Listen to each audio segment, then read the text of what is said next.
Good evening, everybody. September 24th, 2021.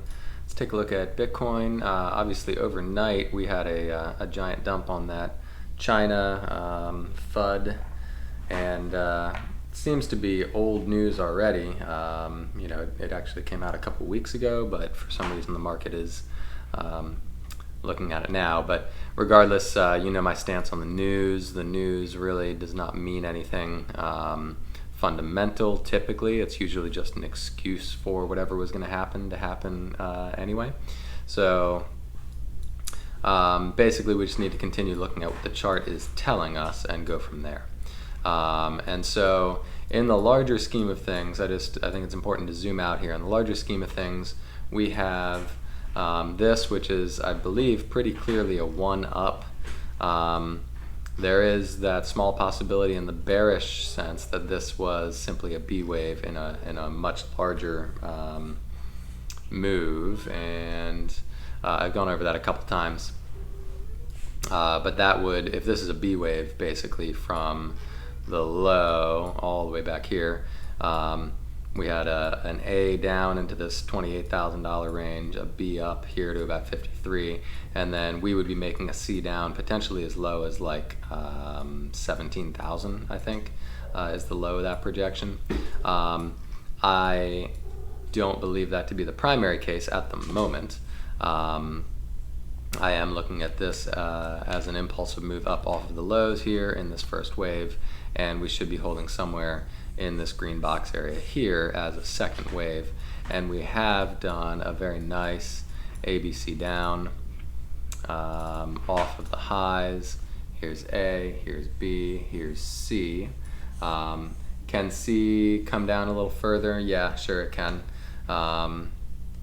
It can certainly come down a little bit further from here. But so far, I mean, we've held, at the moment anyway, we've held the low that we struck here at 39.5. And then, as long as we continue to hold that, I think we are good to go to continue upwards. The one thing I didn't like about this, if you recall, is that it doesn't really give me a nice fifth wave here.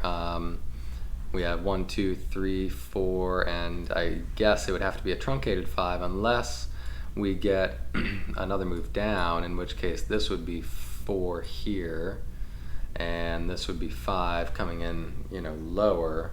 But earlier tonight, as you know, I posted an update saying I'm going to go ahead and remove the 37.5 to 38.5 buys, and I'm going to put a stop below this last wick that we had here at about 40,600 or so.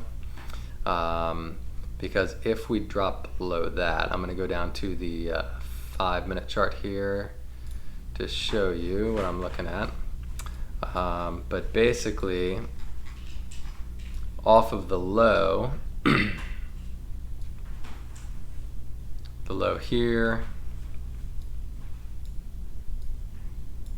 we have this orange box is basically the danger zone, excuse me, for this to be A, B, and C up pretty much anywhere within this orange danger box here.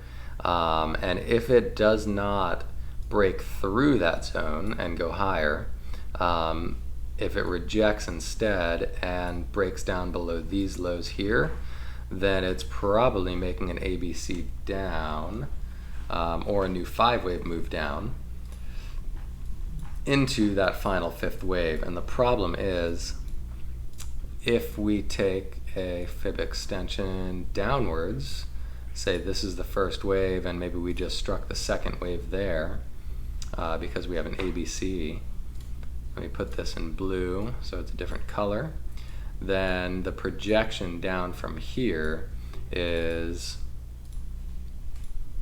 basically this. 1, 2, 3 would go to about that 37.5 to 38.5 range. We'd have a little bit of a bounce up to 38 to 39-ish. And then we would actually project downwards even further to 35 to 36, somewhere in that area. And this really is a bit lower. That area there is a bit lower than I would like to see to have us continue upwards in the bullish pattern as the primary scenario. It's possible still that we could come all the way down to 35,000 as long as that's about the extent of it, and then still progress upwards from there. But I'm a little bit nervous, I guess is the best way to say it. I'm nervous if we break this area, because like I said, that projection downwards takes us well past this 37.5 to 38.5 area and into that 35K area. So I think the best course of action is to stop out below those lows, and I'll probably put a 15-minute stop on it. Even when it dumps hard, it can certainly dump quite a bit in 15 minutes, and having a time stop is a little bit dangerous, but it does hopefully prevent us from doing this kind of situation where we just double bottom and then shoot up. It'll hopefully prevent us from stopping out unnecessarily. So especially going into the weekend where anything can really happen, that's my plan. So that's kind of my parameters there. If we break down below 40,006 or whatever that low was, let me get specific here, 40,675. So if we go below 40,675 for a sustained period of time, I'll expect at a minimum that 37.5 to 38.5, but more likely is down in the 35K region. So that's why I'm suggesting those stops. Now for the bulls, what we need to see happen instead, in order to prove that this was the low back here, then we need to see, okay, this being 1, this being 2, we need to see a breakthrough this orange box, more like into the $44.5 to $45,000 range, maybe a little pullback there, and then we can proceed upwards to break these highs here, and that would finish off probably about 45.3 to 45.8, it looks like. If we can get above there, that would be a sufficient 5-wave move up off the bottom for me to think that this is in fact a 1-2, and we are then proceeding upwards. This would then be the first wave and the next wave up. So there's a lot to keep track of right now, but parameters are pretty clear.